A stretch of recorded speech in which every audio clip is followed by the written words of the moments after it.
I believe I've seriously harmed my husband's job and created problems for him at work. I take full responsibility for my actions, and it's undoubtedly the biggest mistake I've ever made. I cheated on my husband, giving in to a relentless temptation that kept coming my way. They say that finding a wife is a blessing, but I fear I've been far from a good discovery for my husband. I'm convinced he must harbor strong resentment towards me right now, and hate might even be an understatement. I can't even bring myself to face my parents at this point. What can I possibly tell them?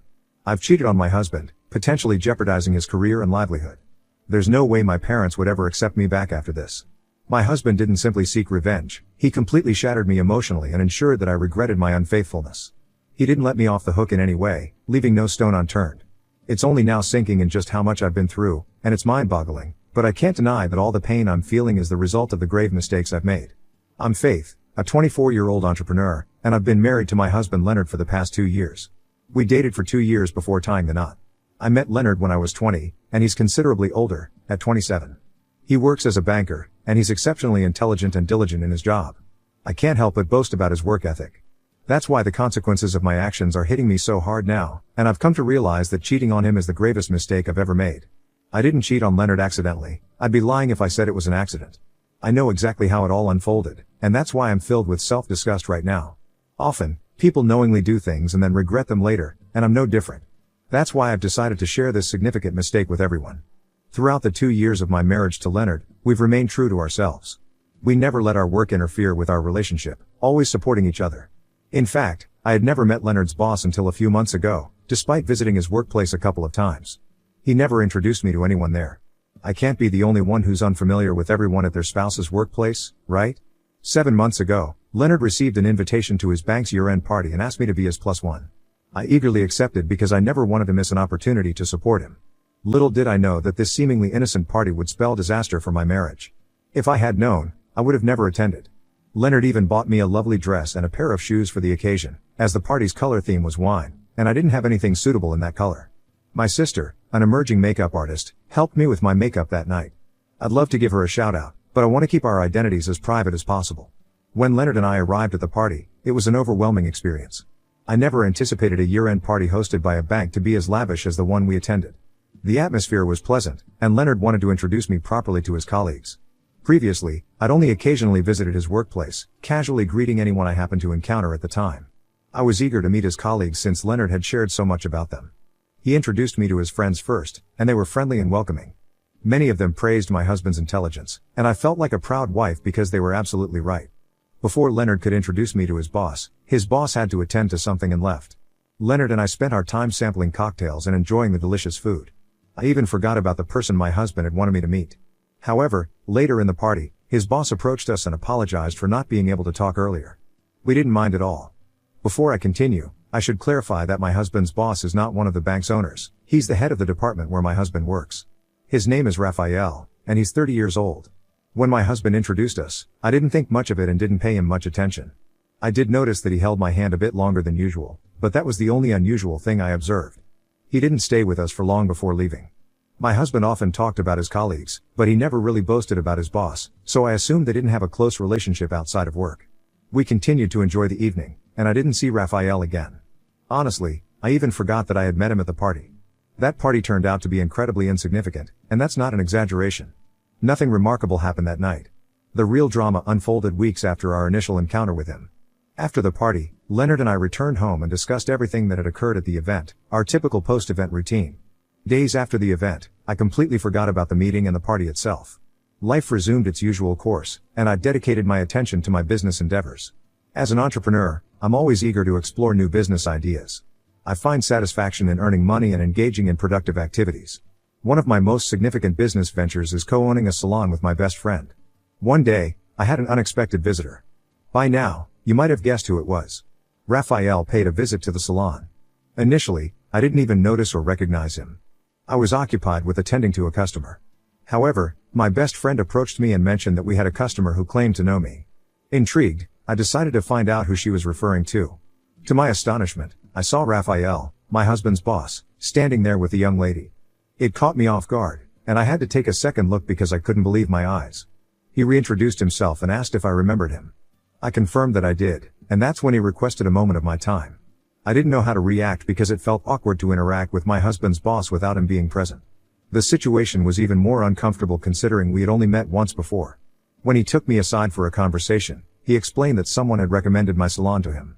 I was puzzled about how he had suddenly received such a recommendation and how he knew that I was the owner.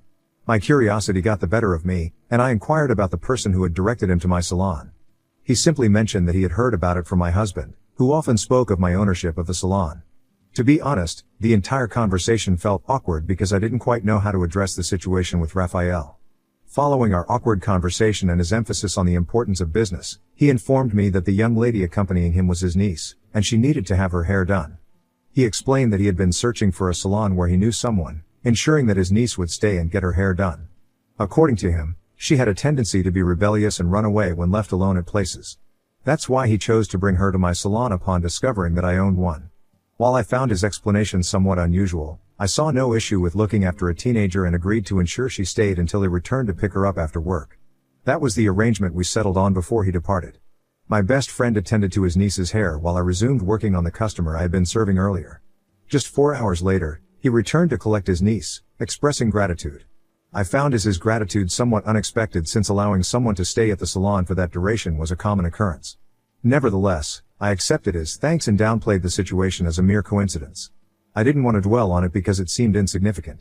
My best friend and I even felt pleased, thinking our salon was gaining popularity. Little did I know that what I perceived as a coincidence was far from coincidental.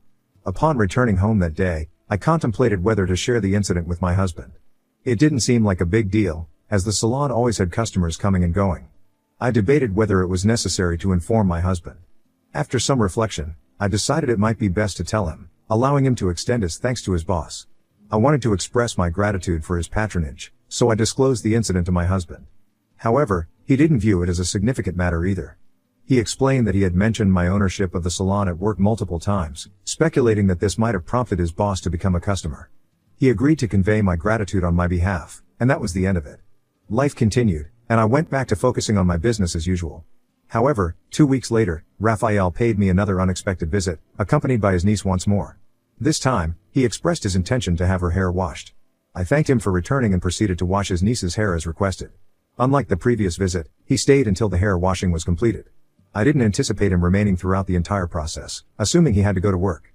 While I was curious, I refrained from asking, respecting his privacy and maintaining a formal demeanor due to his position as my husband's boss.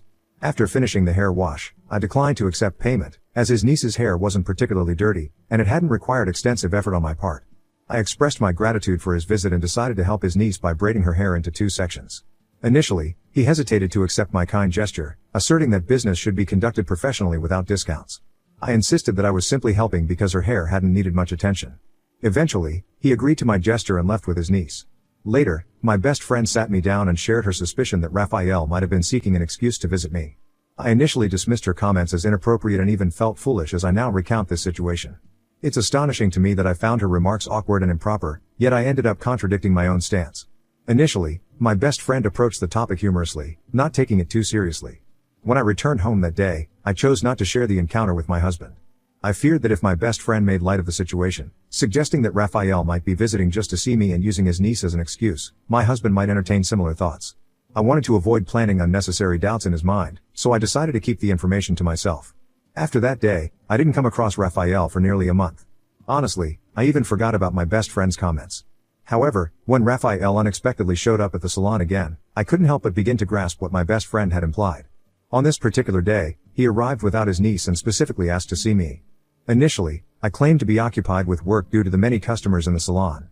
I thought I could use this excuse to dismiss him since I felt uncomfortable having a private conversation. I told him there were numerous customers and I was swamped with work. To my surprise, he offered to wait until I was less busy. His willingness to wait caught me off guard because I hadn't expected him to be so patient. I assumed he must be busy with his own work and wouldn't have time to spare. However, this was not the case. He had no issues waiting. I decided to deliberately prolong my interactions with other customers, testing whether he would eventually become impatient and leave. But he didn't leave, folks. He stayed until I had finished attending to every customer's hair. My best friend urged me to make a decision, affirming her previous suspicions. She cautioned me to tread cautiously, as she sensed that he had ulterior motives. Her words validated the apprehension I had been feeling, confirming that something peculiar was indeed transpiring. Eventually, I approached him and inquired why he had come to the salon. He sensed my discomfort and noted the awkwardness in my inquiry. He apologized for his abrupt visit to my workplace but insisted it was of great importance. I cannot adequately express the level of discomfort and shock I experienced as he stood before me, engaging in conversation. My best friend had already sown seeds of doubt in my mind, and I realized that whatever was transpiring in his thoughts couldn't be benign. He confessed that he couldn't stop thinking about me since the party when my husband introduced us. He admitted to actively seeking ways to encounter me again, which led him to inquire until he discovered the location of my salon. Initially, as he began talking, I attempted to cut the conversation short and feigned disinterest. I wanted to give him the opportunity to correct any misunderstanding. However, he remained steadfast in his assertions, displaying unwavering confidence in his words. I felt profoundly uneasy and didn't know how to respond. This marked the first instance since my marriage that another man had spoken to me in such a manner, and the fact that it was my husband's boss heightened my discomfort. I expressed my disapproval, stating that it was inappropriate for him to converse with me in this manner. I mentioned that I intended to ignore his comments and pretend that he had never visited the salon that day, as I didn't want to disrespect my husband. Regrettably, it seems that I ended up compromising my principles. Even after my objection, Raphael made no effort to depart. I politely requested him to leave once more, but he declined. I finally compelled him to leave by threatening to contact my husband. He departed promptly, albeit not before leaving me his business card. Despite the surprising turn of events and the surreal nature of the situation, I was well aware that there could be no positive outcome from entertaining Raphael. His infatuation seemed driven by a desire to use me for his own amusement. I had watched countless movies depicting such situations and was determined not to become a victim. Therefore, it pains me even more that I ultimately succumbed, despite my efforts to resist. I find it difficult to recount my actions when I returned home that day. I am fully aware that I will likely face judgment and harsh criticism, and I believe I deserve it. I chose not to divulge what occurred at the salon to Leonard. My decision was primarily based on my recognition that disclosing this incident would arouse his suspicions.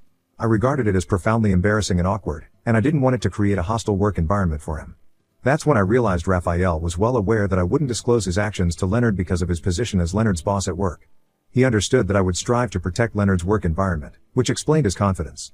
To keep things concise, I'll narrate everything in a more succinct manner. Following the day Raphael revealed his intentions, he became a regular visitor to the salon, coming in weekly with remarkable consistency. Even my best friend noticed this pattern and advised me to discuss it with Leonard, but I chose to remain silent. Perhaps, deep down, I secretly enjoyed his frequent visits, a fact that fills me with shame. I opted not to confide in Leonard and continued to entertain these visits, feigning ignorance of the situation. Despite my best friend's repeated warnings, I stubbornly ignored her advice. Raphael didn't just visit empty-handed. He consistently brought gifts and various items with him. I can't explain why or how this arrangement became so routine. Foolishly, less than a month after his consistent visits began, I initiated conversations with him. Since I also worked weekends at the salon, Raphael would visit me during those times when he wasn't at work. During his visits, we'd engage in hours of conversation about various topics. I wasn't even sure what I was doing at that point, but I cannot deny that I actively engaged with him in multiple ways. Several weeks into his visits, he started inviting me to his house, and I regrettably accepted. I never let on that Leonard had noticed anything. I'm deeply ashamed of my actions and can hardly believe how low I had sunk. It was during one of these visits to Raphael's house that things escalated, and that marked the moment when I officially cheated on my husband. As soon as it happened, I regained my senses and hastily left his house. I felt such disgust with myself that I took multiple showers upon returning home. It was as though I had committed an unforgivable act, and to some extent, that's the harsh reality. I cheated on my husband with his own boss, and there's no excuse to justify my actions. I fully accept that I received the consequences I deserved. After the incident at Raphael's house, I refrained from going to the salon for nearly a month. I blocked his number and made every effort to avoid anything connected to him. I even refrained from allowing my husband to touch me for days due to overwhelming guilt. It was a difficult time, but I acknowledged that I brought it upon myself. The guilt I experienced was just the beginning, and the revenge my husband ultimately sought was brutal. I shouldn't have expected anything less. I recognized that I had a wonderful marriage with nothing amiss, yet I kept asking myself why I did what I did. I couldn't pinpoint the reason that led me down this path.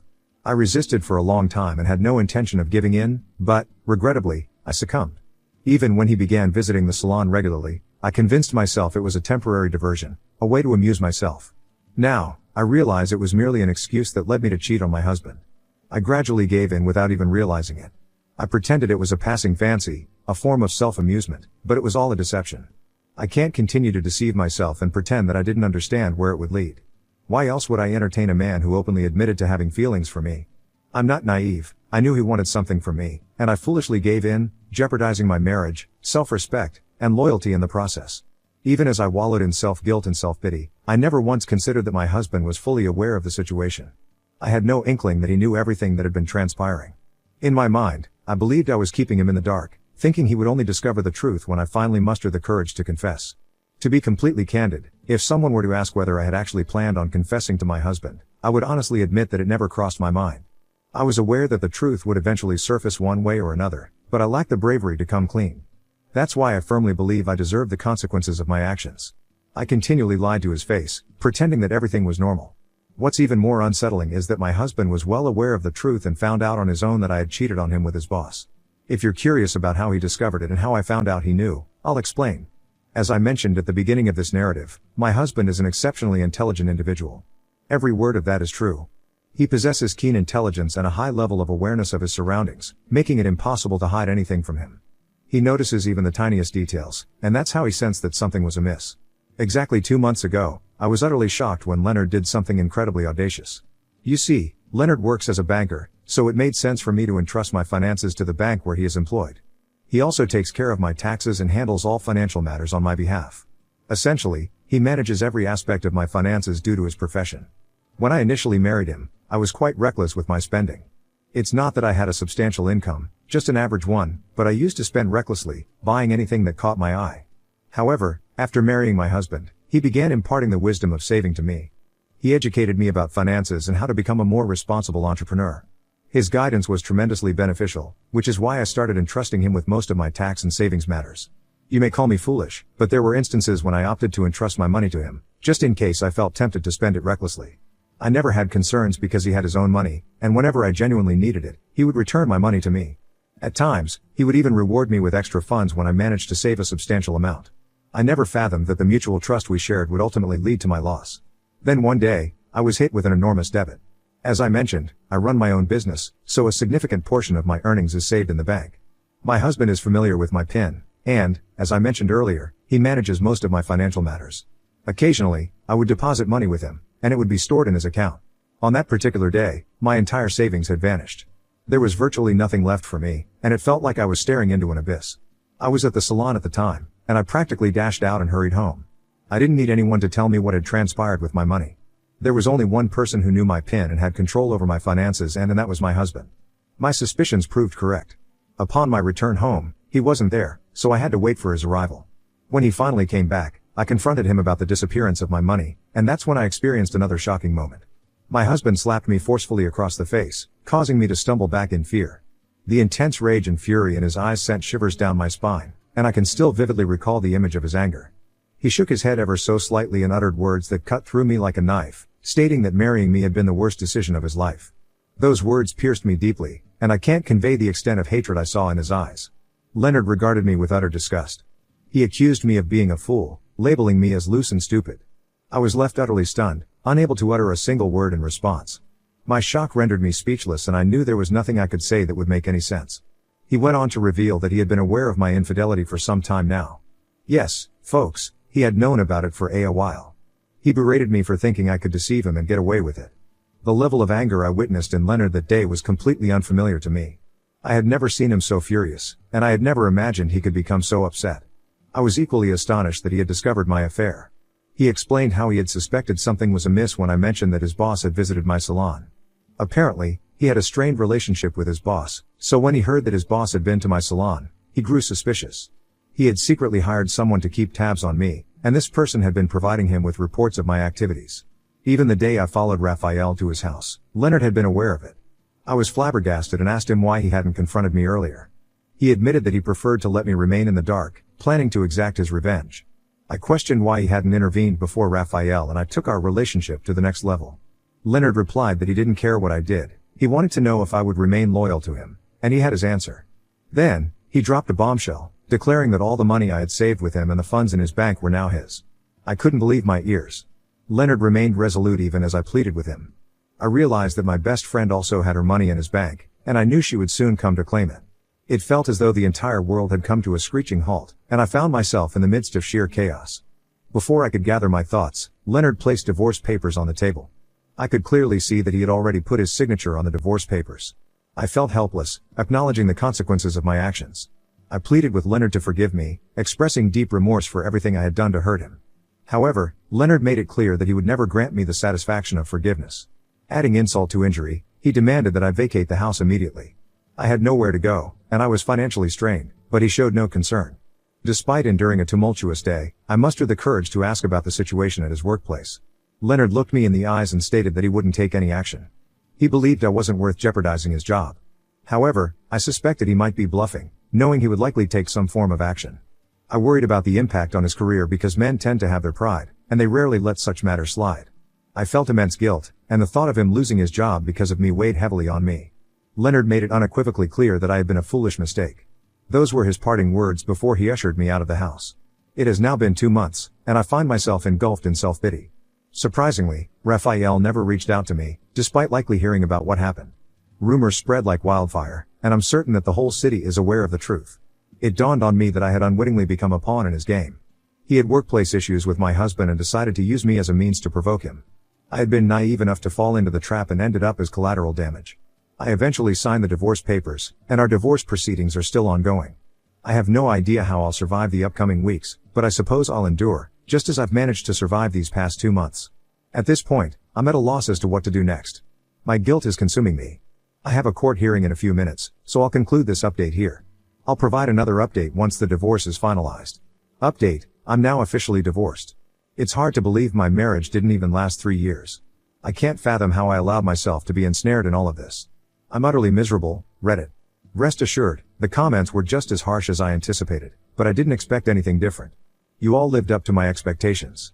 Nonetheless, I'm grateful for the comments because they've pushed me to work on myself, even though it's been a challenging journey. The divorce was completed a few days ago, and since we had no children, it was less dramatic. I did receive alimony, although it was reduced to the minimum. I may sound greedy, but what choice do I have? Leonard took every penny that was rightfully mine. I'm now financially strapped and I owe my best friend a significant amount of money. I attempted to pursue legal action, but lacking the funds for a lawyer, my parents advised me to let it go. My parents are devastated and don't want to speak with me. The only person who's shown any understanding is my best friend. She frequently reminds me of her money and is understandably angry with me, but she's kind enough to let me stay with her. I recently learned that there was quite a bit of drama at Leonard's workplace. Apparently, Leonard had already clashed with his boss. Since his boss doesn't hold a direct ownership stake in the bank and is merely the head of Leonard's department, he couldn't undermine Leonard's career as I had feared. Leonard is still employed at the bank, and that only intensifies my self-pity. Leonard and his boss are making an effort to maintain a professional relationship at work, and things haven't really changed for them. Meanwhile, I'm bearing the brunt of the consequences of the decision made by Raphael and me. The only distinction is that Raphael isn't on the receiving end of all the turmoil. I can't find the words to convey the extent of self-loathing I'm currently experiencing. But I believe I'd be a narcissist if I didn't feel remorse. I'd despise myself if I didn't feel any regret for my actions. Right now, I'm concentrating on my business so I can repay my best friend. I'll conclude this update, folks. That's the sum of what's been transpiring in my life. I'm thankful that I embarked on this journey and chose to share my story. Thank you all for listening to me.